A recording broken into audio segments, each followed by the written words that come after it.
So, welcome, Neil. It's very nice to have you here. Congratulations on your congratulations on finishing the course. Thanks. Graduating. It's been, I'm imagining, a intense period. It's been a crazy couple of years, yeah. I was pretty chill, at least during the last month Mhm. around here. I didn't have classes anymore. I was just setting up all of these things. Yeah. And and you were running around. Running 24/7. around, yeah. It was pretty hectic. Yeah. Okay, so I'm just going to present myself. I am Andres. I am facilitating these recordings for the students at the Visual Game and Media Design Master Program here in the Det Kongelige Akademi.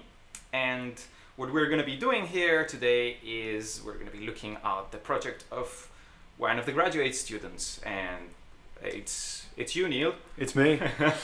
Yeah, my name is Neil McGuiness. As Andres just said, I'm part of the Visual Game and Media Design Masters, just finished, and I was part of a team with my two classmates, Aya Krau and Ashika, who both, we all three of us together made this game called Where, and that's what our thesis project was about. Fundamentally, we wanted to explore how a game could play with the ideas of exploration, navigation, and nature in games, and kind of like compiling these elements to try to do something interesting and fun, but also a little bit different. And we'll see more about that as we play the game. I was the sort of the tech guy in the project. I did all the programming, the systems development, and I also did the sound and music stuff, and those things came together, coalesced in kind of a nice way. Did you also like the work got combined at the end in Unity? Were you all working with Unity, or were you mostly also the person working in the engine? I think it's safe to say that you kind of need, I mean, probably larger projects, I think you definitely need more tech guys. I mean, the other guys were in Unity, especially Ashika, who was level design. Let me also say their roles, yeah. I mean, I was doing tech and music and sound, as I said. Aya was the art director and the lead artist, and Ashika was doing level design, spatial design, and some of the art as well. But I was basically the kind of let's say, the gatekeeper of Unity. I think it is best to have like one person who's really managing the scenes and that kind of stuff, and I think having the most experience. Man, collaboration is another monster. It is a whole right? thing, yeah. Yeah. So you were mostly managing that side of the project. Yeah. And of course, plastic and source control and stuff like that. I was the guy to come to when there were merge conflicts and stuff, which is of course, another kind of fun. And you were working on this project for a semester.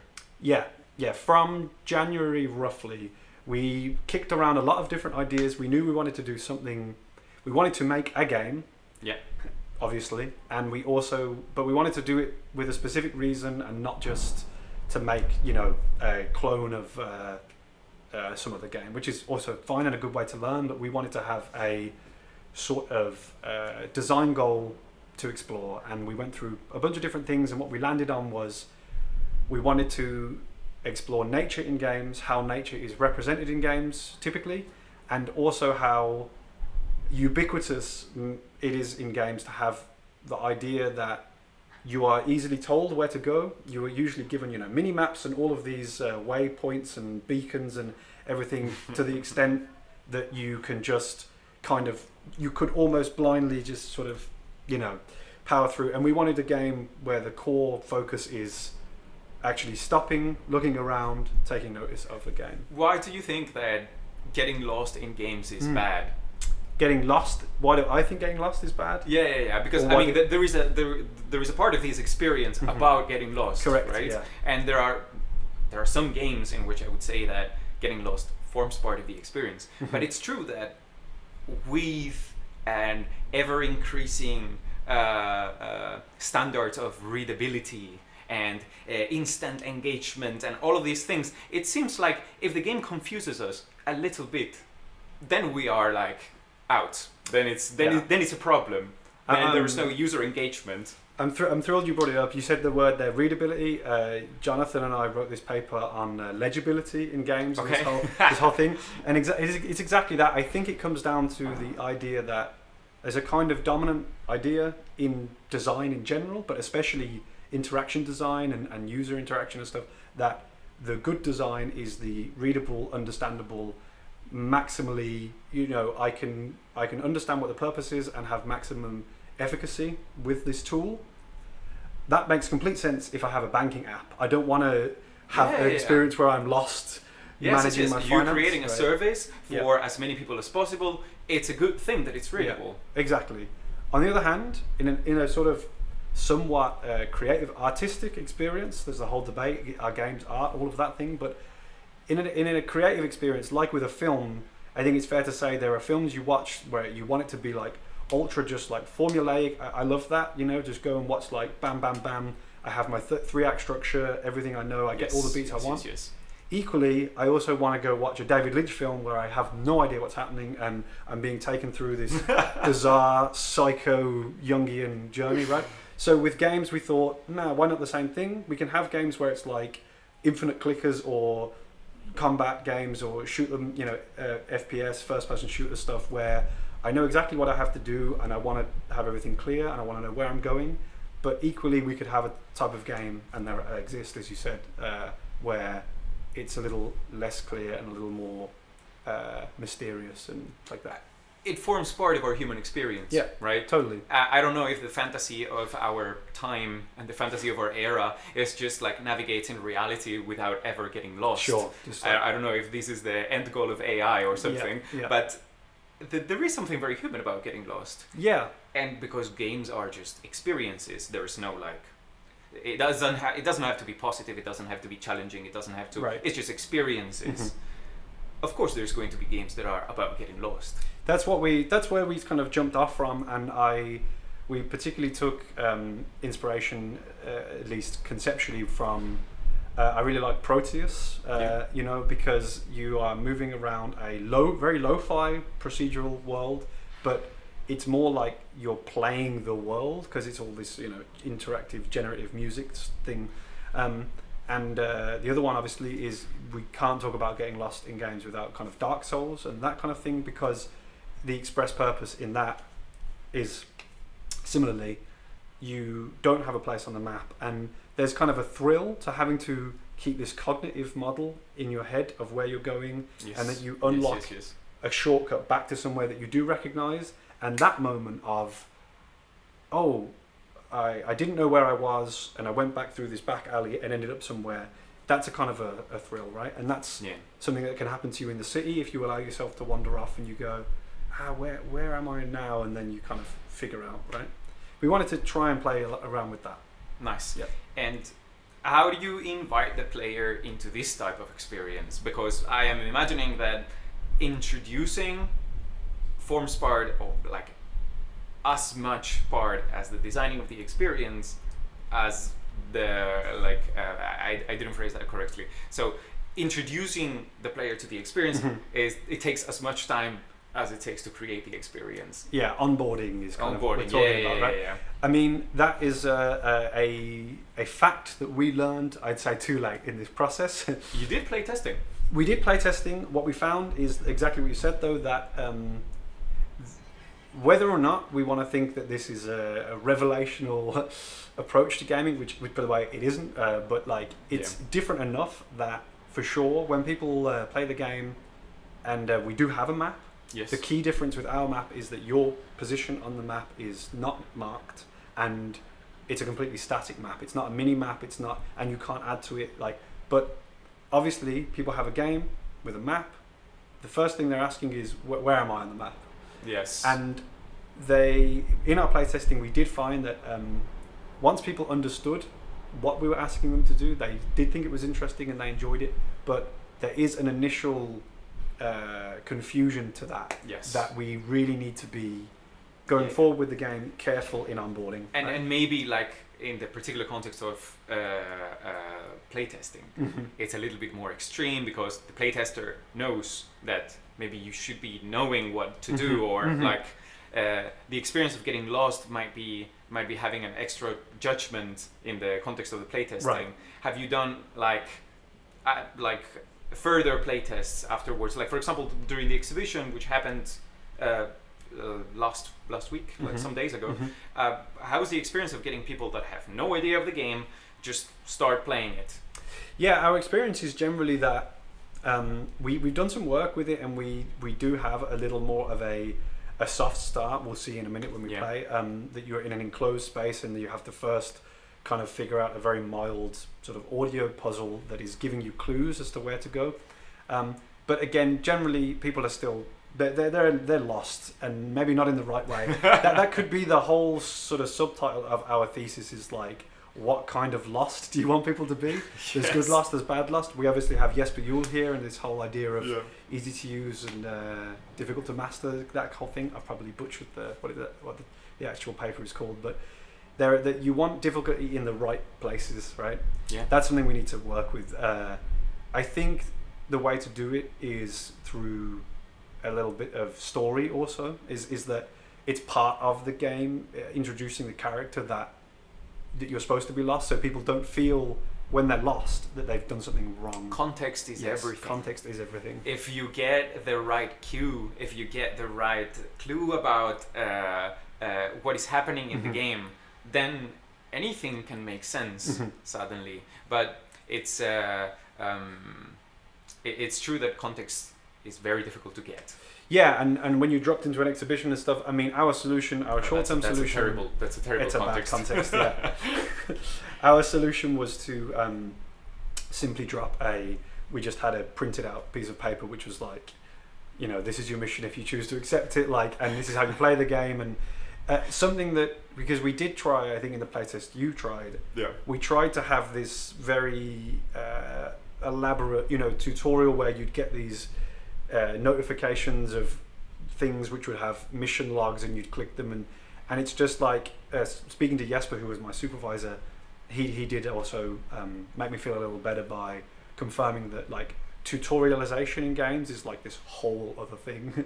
Yes. Like you said, it becomes as much work as designing the kind of core game loop. Is like, how the hell do we introduce this? Particularly if your references are not repeated over and over and over in the industry. Of course, if you're making something that has been done 200 million times, people are going to just like, okay, this is a like one of these puzzle games that I am just matching colors. Right.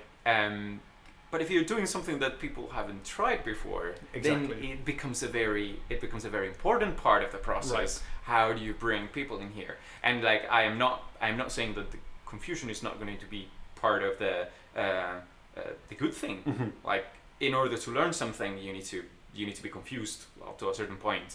But if you don't know what's happening, then you might be playing the game for half an hour thinking that you're supposed to do something, and then you're like, totally. I think there's kind of like a graph, right, of like confusion, or at least you want people to be like curious, and then when they get to the point of like frustration, confusion, it's like you've sort of lost them. So it's that's a real art in itself, of like, how do we get them to feel curious and mystified, but always trusting us to that it's going to pay off, as opposed to just like, this is just a mess, you know. Yeah. And that's something which we're going to continue to work on.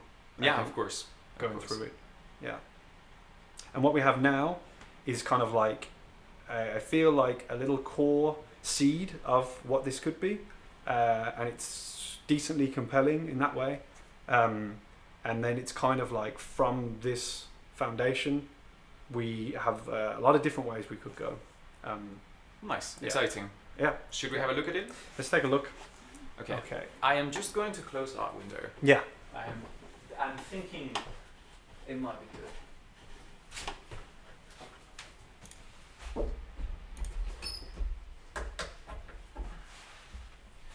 to not touch the camera. Yeah. And I'm switching to your screen.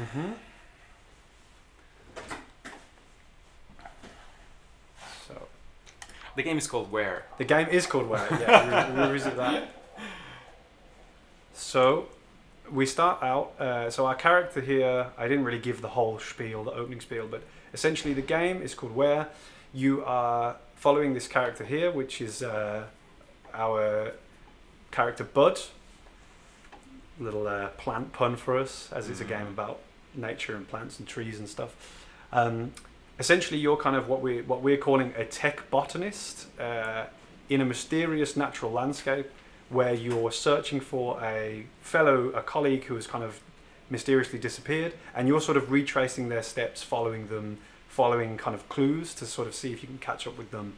A little Apocalypse Now is in the DNA of this. You know, you're kind of given this mission to find the sort of infamous Colonel Kurtz up the Mekong River somewhere.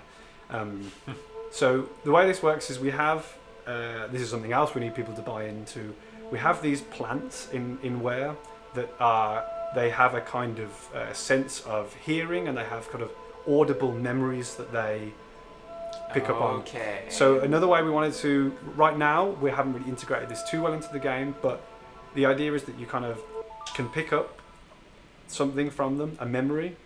In the future, we'd like the interaction to be a little more interesting than just hit F to just grab them. Yeah. We want some kind of maybe dialogue, or some kind of, when I say dialogue, not necessarily a text dialogue tree, but some kind of interaction maybe where you're sort of plugging electrodes into the plant and like tuning into them and sort of subconsciously or psychically discussing with them. This is reminding me a lot of these like how's it called, this TV show where like it's an animation and it's fantastic. It's like people that get lost in a planet and they are confronted with this fantastic nature, and nature just interacts. This isn't that thing. It's got maybe you told me about it. Scavenger's Reigns. Yeah. Oh, I'm making again the same comment then. Okay. No, it's good. It's good. It's still on my to watch list. But the idea being that you symbiotic relationship with nature. Exactly. You're connecting with them. They have these kind of memories. Obviously, if you look at it another way, the way we don't want it to come off is like it's just this kind of CCTV network that plants are listening to. But anyway, we collected that. The light turned on, and now we have this device where we open it. On the right hand side, we have the different plant memories. So we click this, and if I press play, where are they?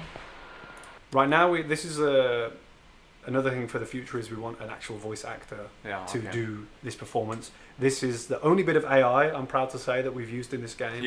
Is an AI voice. I think she's called Charlotte. This one. Did I leave them at the base? Oh, I must have dropped them when I picked up the recording from the flower in the pine forest earlier. So what we can see is, what we're hearing is the recording of this missing person while they're kind of talking around the flowers. It's got picked up, been remembered by the flowers, and now we're plugging it into this mysterious device where we can somehow hear plant memories. The device is also helpfully picking up key bits of information and transcribing them out. Useful. Let's see. Very useful. I think it was south of the base. Was there a stone circle? Ah, I should just head there. I'm nothing without those notes. So, what we heard there at the end after the third clue was the doors opening, which I didn't actually point out, but at first we weren't able to leave this base. So this is how we kind of soft lock the play in. So once we come out here, we can see we're out in this natural environment, and all we have with us is ourselves, our water bar here on our back, as we can see that our water will decrease as we move around. And if I right click, actually on the correct screen, I open up my map. I have my map and my transcriptions from the recordings. So our recording said something about a flower in a pine forest, south of the base, and a stone circle. On our map, as I mentioned to you earlier, we have only the position of the base identified. However, we are nowhere to be found on the map. This was something actually we learned from the playtest, is that maybe we need to give people at least a starting point. So we do at least mark the base. If I go back to my clues again, flower, pine forest, south of the base. Okay, from there, if I look at my map, I look at my legend here, my key, and I can see that this brownish area is the pine forest and it is south of the base. Okay, and there's stone circle. So, using my compass also in the top left here, I will head, if that's the base, I'll head south. Let's see what that does for us. Okay, having a compass, having a reference of the different types of grounds that you have on the different biomes you have on the space. Has this changes made the navigation in space better than what it was before? Yeah, we early on were playing with much more, let's say, monotonous, like hegemonic kind of, similar landscape to make it even harder. A lot of the feedback we got was we like the navigation challenge, but it needs to be there needs to be more clear landmarks. It needs to be clearer difference, because otherwise it was just simply too hard and too frustrating. So the biomes are a big thing, both on a practical game design level, but also we wanted the game to have really the biomes to have like a really specific character. So we can see maybe this here, I'm still heading south, this is maybe a stone circle, and I can see what looks like one of these flowers that we saw earlier. Oh, nice. And we have it, pick it up, new recording collected, head back to the base, right?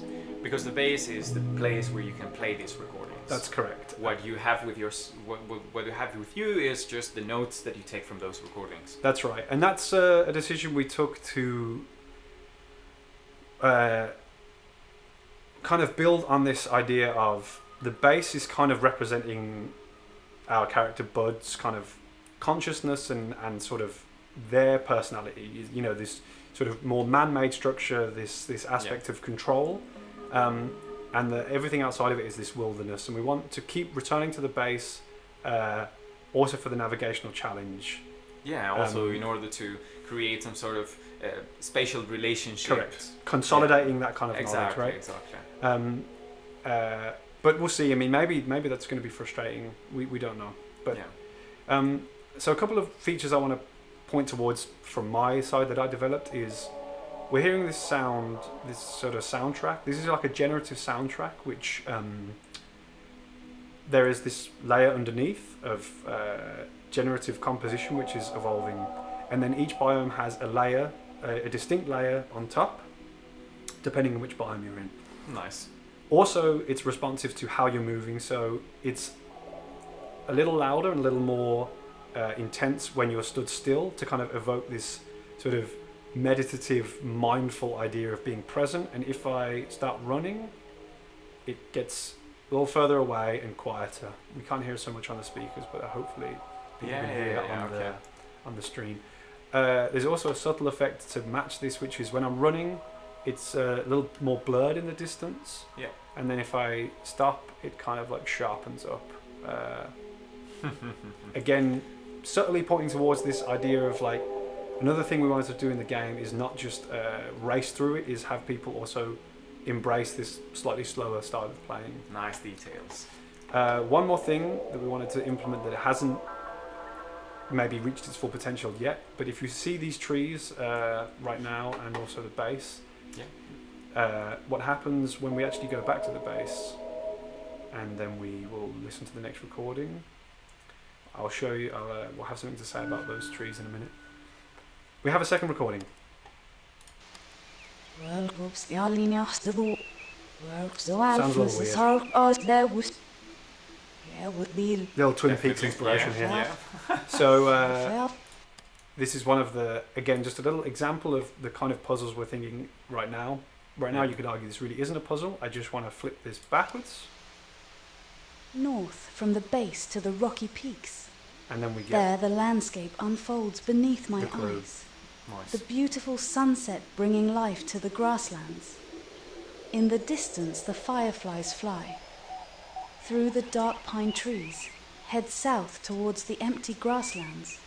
Look for 6 leaning trees with twisted branches. Fireflies, fireflies, lead the way. To where dark grasses and flowers grow, all the tiny lights will glow. Wow. The tone from changed a lot. Yeah. Suddenly the first one felt a little bit more informative, normal, like something is happening, okay. Now it went into mystical. Exactly. And this is kind of in our demo. Yeah. Showing a little bit of a peak, maybe more, vertically maybe is the way I would say it, between two different points of the game. I understand. This idea that as time goes on, you're getting a little more lost, both literally but also kind of psychologically. I was mentioning about the trees, and also, so if we look now, all the leaves have fallen off them. Oh, okay. And also the base is starting to become overgrown. So this is another little fairly simple feature that we wanted to play around with, but the actual landscape, instead of being a static backdrop, is something that's actually also evolving as the game goes on. But of course, we'll continue to disorient you. So even if you're going back to the same areas, if they've changed how they look, it's going to add to the disorientation. Of course, but it's so nice to see how environments are alive in games. Exactly. Like when environments are just background, it always feels like you're just passing by, and you get bored of it pretty quickly. For sure. If I know that something is changing in this environment, then I can start like wondering, what is it that is changing it? Is it time? Exactly. Is it like is there a certain thing that is moving in this space? Are all the trees going to lose their leaves? Yeah. They're seasons. I mean, that's the thing we want to play around with. Also, we want a day-night cycle. We want seasons. You know, maybe some plants only show up at night. Maybe some plants only grow when it's snowing, or it's all things we want to get to. So if I take a look at my clue, there was a lot of stuff in that one. Yes. Arguably, maybe too much. But we have north, rocky peaks. Let's start there. Okay, so again from the base, if I look north, looks like ahead of us we have some rocky peaks, right? Yeah. I can see maybe starting to run a little low on water, but I'm going to risk it. And it goes red as I'm running because you're using it more? Using up more water, right?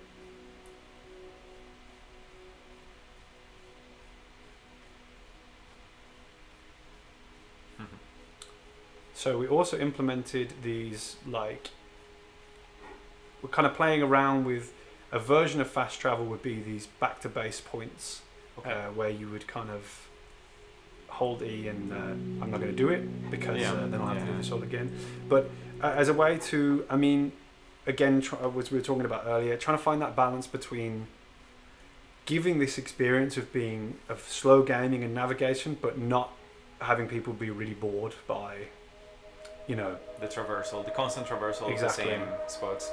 Yeah, it feels like it's, wow, you can see a lot of distance now. Okay, that's nice. Yeah, and we had this, we're using two types of fog here. One is just like a depth shader fog I played around with in Unity, which was kind of fun. And another is an asset that we bought. But yeah, we are playing around with this, occlusion of the distance with fog. Yeah. Could be a little nicer there in the distance. I can kind of see it cut off, but yeah, it's something we want to work on. You can also see there, when we go from certain biomes to others, I'm playing with the post-processing to give this effect of also light changing. See, we're in the dark forest. It can get quite pretty dark, yeah. And we had, if I go back to looking at my clue here, whoopsie. So dark pine, that's probably where we are. And it says south grasslands. I think that might actually be a little bit of an error because we just came from the south. So I think it's supposed to be more like west or southwest, but okay. Well, so if we pay attention again to the music here, we're hearing the dark pine biome. Yeah. And once there's the grasslands. Yeah, and once we go out to the grasslands, we're going to hear a change. And we'll probably see the exposure kind of blow out a little. Here we go. There we are. And we get a different layer coming in. So I better refill my water. So we want people to kind of go in to a certain level, and then you can refill. And if you run out, you'll kind of pass out and head back to the base, right? Yeah. So now I'm in the grasslands, and if I look also, I had six trees, twisted branches, and then lots about fireflies and dark grasses. Okay, so I also implemented last minute a kind of little scope effect, so that it will help. That's cute. This maybe looks like 6 trees, and that potentially could be fireflies. I say as if I don't know. So maybe I want to head in this direction.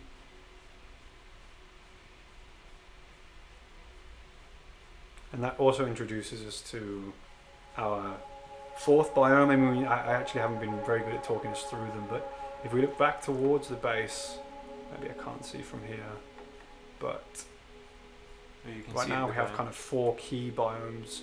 We have like the orangey sort of trees that we saw earlier, the birch trees. There are kind of light forest, that's one biome. We have the grass, sort of the wasteland, grassland kind of highland, Scottish Highlands influenced biome. We have the dark pine forests, and we have the bog that we're going to now. Nice. Additionally, we started working on now a couple of extras like this kind of rocky landscapes that we saw, but right now they don't really have their own theme that we've figured out. So I can see those are the... I like that the work that you've done with the silhouette of the landscape. I remember a previous stage where everything was a little bit more flat. Correct, yeah. And now that you have like very particular lines, I think that this helps a lot as well to build some sort of... and now there is also a color change. Yeah, I wish Aya and Ashika were here. They're both unfortunately on vacation and stuff, but yeah, they've both collaboratively done a great job, I think, with developing the... I know Aya had stuff in the art bible about the different contours and silhouettes for each biome, and how they would also help with the wayfinding, but also to establish and reinforce the character. So we have another one, and right now that's all we've got. Yeah. Okay. Great. So that was where. Was there like, if you returned now to the base, would there be like another change to the base? What is this leading to? Is the base eventually becoming some sort of like a overgrown bush? Yeah. We have some concept art in the way of that it's sort of, you would be slowly completely lost to nature, and we have the idea narratively that it would go somewhere a little like as touchstones we had. I mentioned Apocalypse Now, the movie Moon also, if you've watched that, with Sam Rockwell on the space station thing, and also more recently Annihilation, maybe you saw that. You know, this idea of maybe this person who she's trying to track down, maybe it's not all it seems, you know. There's maybe some relationship between the person she's following and herself, and there'd be some weird resonances between the two lives, and then the landscape would have a part to play in it. As I mentioned earlier, we have a lot of different ways we could go with it. I think I don't think it's incorrect of me to say that we haven't yet found the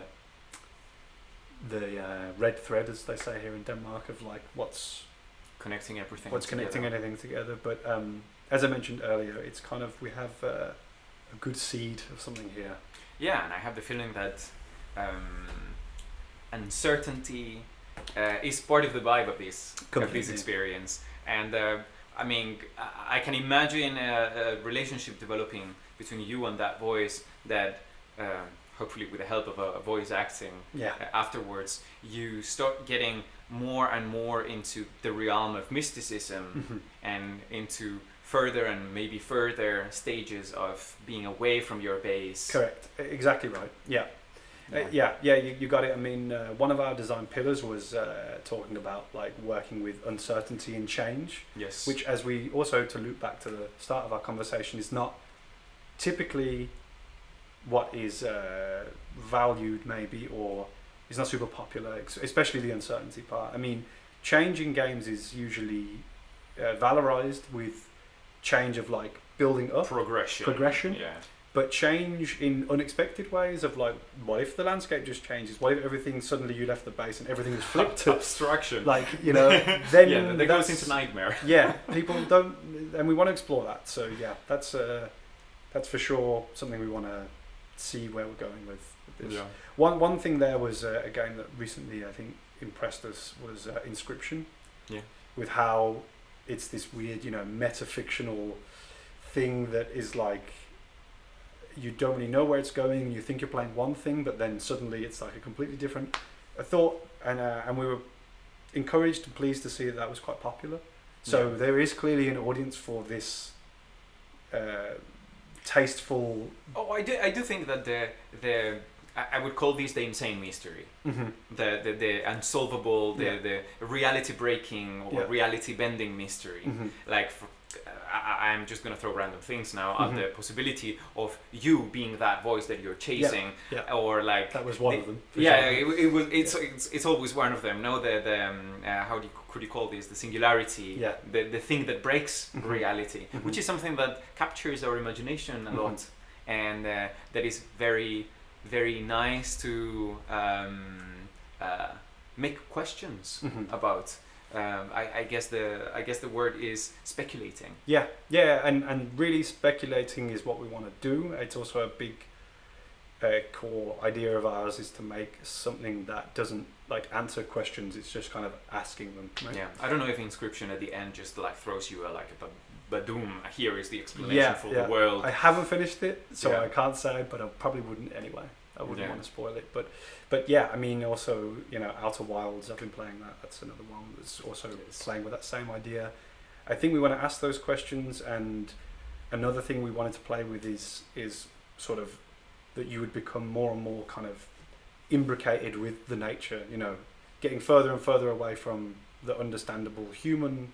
I'm playing an anthropomorphized character to maybe you're starting to get really connected to this network of trees and plants, and it could become super abstract. Who knows? I mean, this could really go down the rabbit hole of the two interactions you have with the nature, which are listening to flowers and filling up your water bottle. Yeah, it's like directly getting information about what has happened. It's like reading the landscape. Yeah, and basic sustenance, which is the water. It's the fuel that moves you in this space.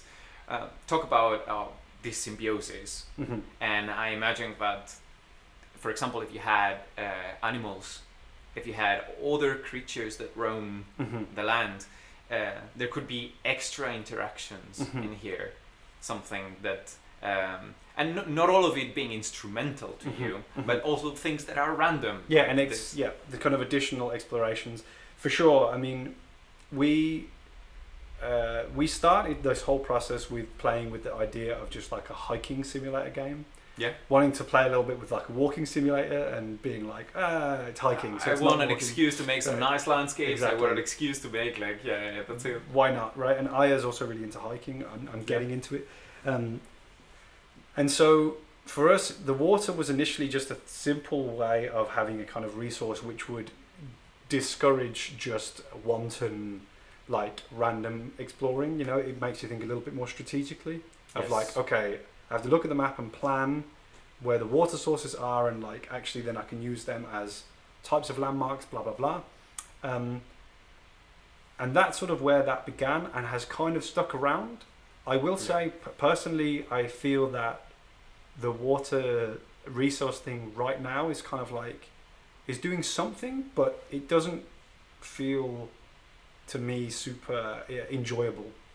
Yeah, it's more like a chore. It's a chore, which is also okay, but I think it's something which we should do. We would do well to consider how that can be folded back into the other elements to make things more interesting, and not just like have it be this kind of leash that we have the player on. Yeah, that's one thing.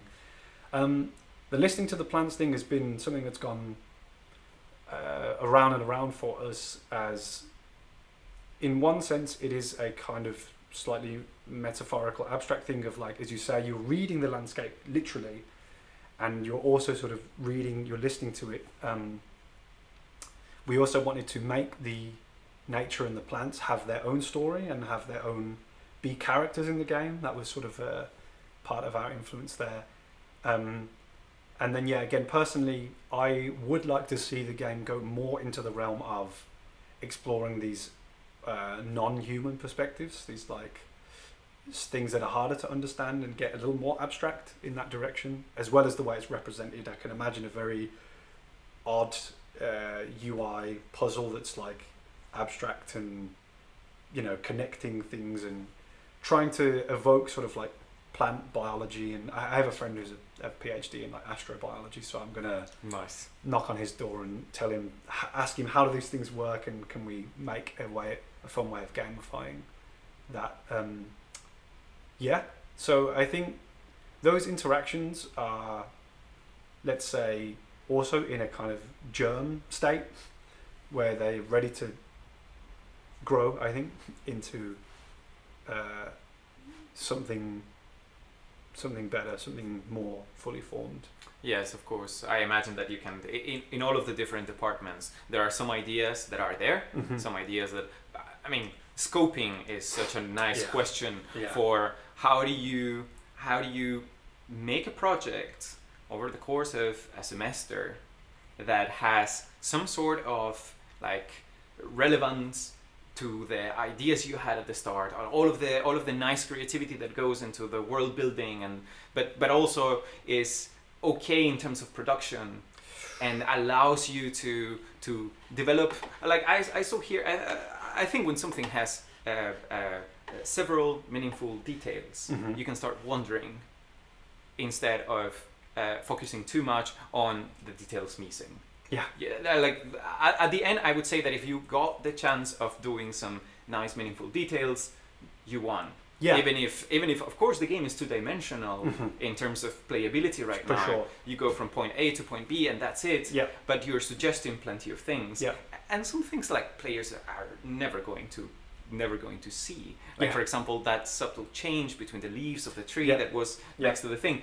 This to me is a nice, meaningful detail. Some of those things that players might see or might not see. It might form part of a meaningful experience for a player, and it might just completely be not perceived by another player. Yeah, like a thing that goes by. Same with the soundtrack thing. I mean, it's designed to not beat people over the head, but to reinforce this experience and kind of cue people into okay, they might not consciously acknowledge that they crossed over from one biome to another, but hopefully the combination of the changing trees, the changing post-processing, and the changing soundscape is like creates this experience that you feel something is different, you know, like you would in the real world. If you go from a clearing into like a pine forest, it gets a little colder, a little chillier, and it's like we want to give that, and it adds up. Yeah, even if you don't perceive the single channels that are building up, the whole of the experience changes. I think, is that what they call a gestalt? I don't know. That's this academic word that's like out there. A gestalt, I think. A gestalt. Yeah. Like a singular gestalt. I don't know. Are you going to show something in there? Yeah, this is because you asked me about scoping. I mean, if I bring that into there and we can see it. This is just a little example of you mentioned about scoping. This was one way that we kind of did it, which is this is our insane, like every factor of the game, at least at one point, it's a little outdated now, but how every factor of the game could intersect with every other factor. And this is how we kind of this is how we try to keep track of like what the hell are we doing and how could everything affect everything else. The vast majority of it, of course, we didn't manage to get to. Yes. But this was a tool by which we could go and find your reference. Have a process because at a certain point, even when you have a modest number of dimensions or parameters, whatever we want to call it, the exponential combinations of them start to get really, really unwieldy, and it's hard to keep track of what's important. So this is one way we did it. Yeah. It was useful, and something I guess I didn't mention earlier when I talked about our roles in the project is that we had those roles, but by nature of that, we had to essentially share the roles of everything else, namely production management, game direction, and game design. Yes. I would say I've learned for sure that through doing that, it's definitely really challenging not to have a dedicated game director and game designer position. Game design is a thing that's sort of this more nebulous area that we didn't. We figured we could share it, and it was a success as far as it goes. But at a certain point, we were all focused so much on our specific tasks of like I was coding stuff, I was making stuff in Blender and in Photoshop, and Ashika was there painting trees and doing terrain and stuff, that it's very difficult then if you don't have a dedicated person whose job it is to guard the vision and the game design, that you definitely get a little lost, and not in a good way. Yeah. And I imagine that this is also like another maybe meaning of the word scoping. Like when you're focusing on the actual thing that you're working with in front of you, and you spend some effort every day going out, zooming out, and sharing the vision again with everyone. Are we good? It's 3 people that you're working with, or like you are 3 people in total. So communication is easy. I can't imagine how this could work in a team of 100 people. Like, what does that say about our ability to communicate and our ability to collaborate in horizontal structures? Because the obvious reference we have from the industry is you're going to have a certain vision that is going to be given to you, and depending on the scale of the structure that you're going to be closer or further up. And of course there is communication, but that's the structure. Is the type of collaboration that just shares, that is fluid, possible? I think we had, from the beginning, we agreed, we're completely 3 partners here. There's no hierarchy. It's like, we'll share all the game design and the narrative design and the game direction decisions. And that worked. There wasn't any big fallouts or big disagreements or whatever. We were able to give notes and influences on each other's areas, for sure. Yeah. But obviously it's more about then the responsibility, and the buck stops with the person. Art decisions ultimately would be Aya's, level design decisions will ultimately be Ashika's, and technical decisions and what sound and stuff would be mine. They could suggest stuff. Exactly, which doesn't mean that you're not listening to suggestions and you're not listening to each other. It's about maintaining an open discussion about things, even if of course you have like areas where you are more invested. For sure, and ultimately you have the ability to veto. If it's like, oh, it would be cool if it did this. It's like, that's a great idea, but I'm the one who's going to code it, so that's not going to happen in these 4 months. But look, there's a reason why I worked with these 2 guys on previous projects as well. There's a reason I wanted to do that and would work with them again, because we have the shorthand and ability to do it. But having said all that, even though I'm a guy who's really into flat horizontal structures and everything, I will for sure say that it's a big, huge challenge, especially on a limited time frame, to not have like a person whose kind of sole job is to guard the vision and manage. Because as you said, if you have this thing where any of you are doing this, if the 3 of you who are sharing the vision and the direction are all doing this, it really quickly you really lose the thread. Yeah. And project management, I would say that is an ability we should all have. We shouldn't depend on project managers to manage our time. We are constantly project management. We have limited amount of time, and we would always prefer to do something nicer out of our time, and to control, like to have an understanding of where time goes, which is something so elusive sometimes with games. It really is. What did I did this evening? I was just chasing this bug, and then eventually spent my 3 or 4 hours of concentration on this thing. And seemingly, you plan to do one thing, you spend all the time doing. Yes. So if you have particular areas of care and particular areas where you're also researching, like this is not only like this is your thing and you know perfectly what to do, you are also researching while you're doing this thing. Having a project manager is like having a project saver, a project that just like keeps saving the rhythm of the project. But in conclusion, what would you say to yourself? Like typical question of how would you do this better?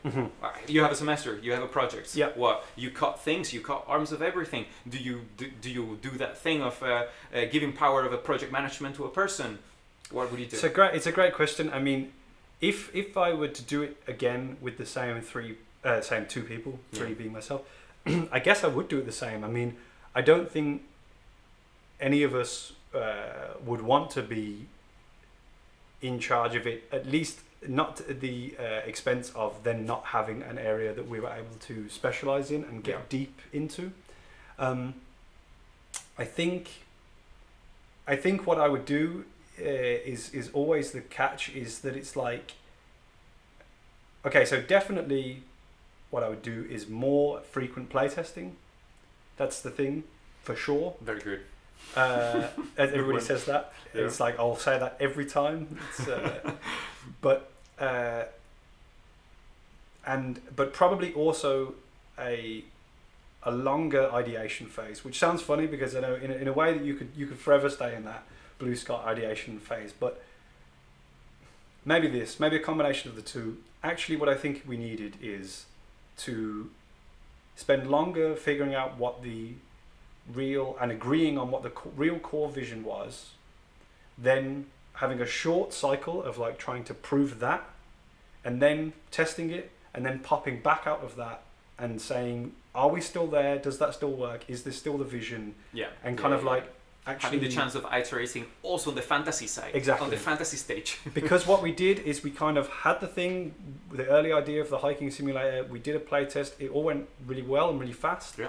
And then we got way too deep in the source and like went down a much longer development cycle without any playtesting or any stepping back, and we just went and worked and worked and worked and worked. Came out of your caves after 3 months. And then we were like, why doesn't this work? Because and how did we lose the thread so much? So I guess it's that. I guess it's not to get so panicked by the overwhelming scope of what you have to work on that you basically lose any overview, that you get so caught down in the cave and kind of work through it, and you just lose it. That I would really think, if I was to do this again, to kind of schedule that it's like, okay, we break this down into like 3-week cycles where we like work on stuff, and then we have, you know, even if it feels very painful, we have like 2 or 3 days where we step away, we like shut the computers down, we like go to the library and sit around a table and say like, what are we doing, what worked, and where are we going now? Yeah. And where are you going now? Like where am I going? Yes. Yeah. What are you thinking about? Are you thinking about keeping on working with this? Are you thinking about showing it around, asking for funding? Are you thinking about closing it in some sort of way, like creating some wrapping around? The answer is probably yes to all of them. No, I mean, I think that we all would like to continue working on it. As I said, I really don't think, in my perspective, it's anywhere near close to being able to be wrapped up in something. Yeah. I think we need to decide on the identity of it. Yes. Like it could be a kind of narrative game, right? With this kind of navigational thing being your sort of core gameplay, but it's mainly a story game. It could also be much more of a sort of emergent narrative game that we could have biomes that are procedurally generated and the interactions. And everything is emergent. Exactly. Yeah. We could go broadly down, these 2 different routes. Yeah. And everything in between. So we really need to decide that now that apropos of what I was just saying, but like now that we are out of having this looming deadline pressure of like the exam, the graduation, yes. We could step back and think, what do we really want it to be, all 3 of us, and what can we commit to? But nice. I think we would all be really sad to see this just kind of end here. Yeah, of course. And I would say that even if you end up thinking, okay, whatever, we all get jobs, still share it and still upload it on itch and like get the work out for sure. Even if that's the wrapping that the game gets in. I have the feeling that game sketches are fantastic creatures, Mm-hmm. and we only get to determining if a game is good or if an experience is interesting, it seems like, if the game is already a product that it gets sold Sure. on Steam. Mm-hmm. And no, I have played like some of the nicest moments of gameplay that I've had where the prototypes or where like have finished things, like this thing is leaning towards a vertical slice. Mm-hmm. Yeah. And vertical slices are amazing Mhm. because you can get a grasp of what could be. Yeah. It's full of suggestions, Yeah. more than realizations. And in any case, once you uncover the insane mystery, most of the times it's disappointing. Yeah. Yeah. Like if you create amazing questions, I am like, okay, what's happening here? Mhm. But at the end, you try to solve everything, and it's complicated and like it Convoluted. usually goes wrong. You're right. But anyways, just to say that if you have the chance of keep working on it or like looking for funding, that would be great. Yeah. And if not, definitely put it on. It's page. definitely in Something our you're considering. something we're considering. For Nice. Sure. Yeah. Okay, I would just say, in case you want to go into a little bit more of a granular look into an aspect of the game you worked in, just Mhm. because we are here, because we Mhm. have your computer, and because there is the chance for doing it, did you have some working revelation? Did you have some moment of saying, this problem or this feature or this thing, do you have a generative audio fantastic program in Unity that you would like to share, or something like that? I don't know. Yeah. I mean, what I'll do is I had some slides from my exam that I will I pull can over to turn back to. here. I mean, I have a lot of stuff. This is like more the game How loop. beautiful. And some inspiration, the academic background stuff. That book is so nice. Yeah. Which one? And Plain the, Nature? actually both of them. It's been a good couple of years, right?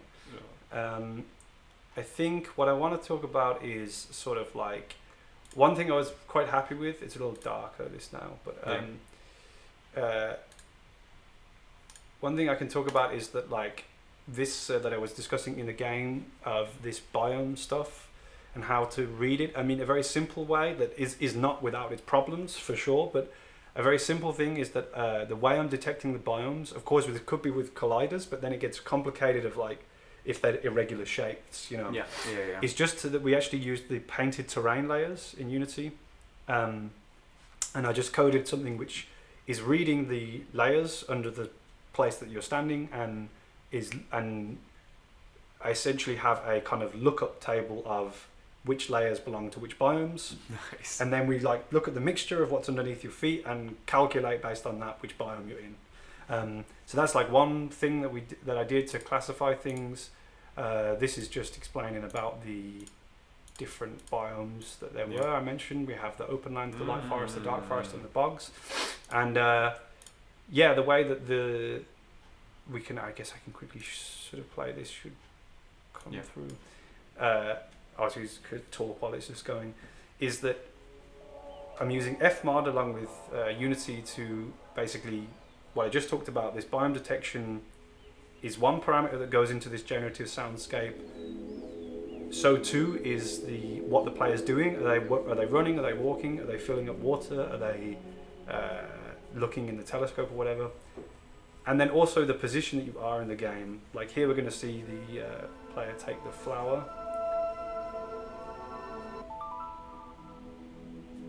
And the filter opens up and everything gets a little more intense for 5 or 10 seconds. Nice.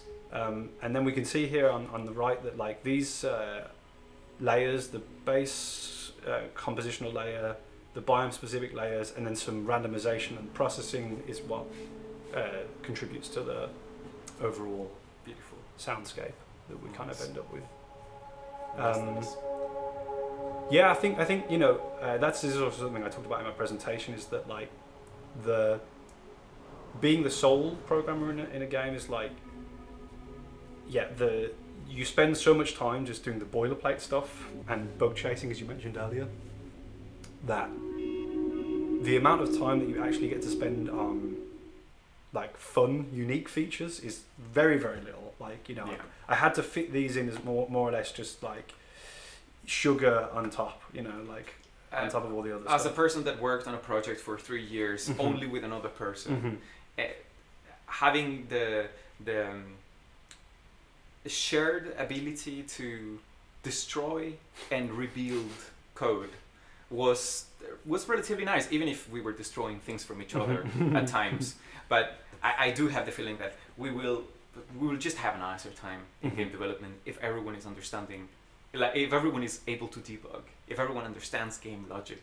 But I am maybe too much of a jack of all trades myself. I'm definitely that guy as well. I think, as is evident from this, I'm not like a super, still not, you know, really in the source of like how do you best organize like a scene architecture or an event system. For sure. I made all these things myself. I had lots of help from obviously online and other people who have done things, but I was completely hacking everything together. It works, but I don't know that it's the most efficient way. For sure not. For sure not. In fact, I know that it isn't. And if we were thrown into a huge production and you could just see the depth of the work of the scripting that goes in there, you'd probably not be able to debug anything. No. But I don't know, having a sense of what game logic does in general, I have the feeling that it's just so useful for collaborating with people that are doing such different things. Yeah. And I look forward to that. In other projects is I really would like to work with at least one other coder, as you say, just to be able to have that bounce. For sure. Okay, so thanks a lot. Thanks a lot, Andres. Showing us the project. Yes. Where. I hope it goes well. Yes. With the rest of the things now that everything at least with the school is over. Mm-hmm. And thanks a lot for being here, Neil. Thanks a lot, mate, for the opportunity, and thanks a lot to my teammates Aya and Ashika again, and for the 2 years here at I still want to call it KADK, Det Kongelige Akademi, the Royal Academy, all of the above. It's been good. Yes. And thanks for setting this up. Yeah, no problem. I'll definitely be coming back here and receiving some other students. For the moment, you were the first. I was the first. Right. So, okay, let's stop the recording now.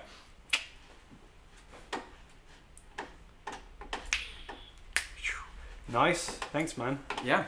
Boy, I am now thirsty. Yes, I wanted to offer you some water. There is some in there behind you.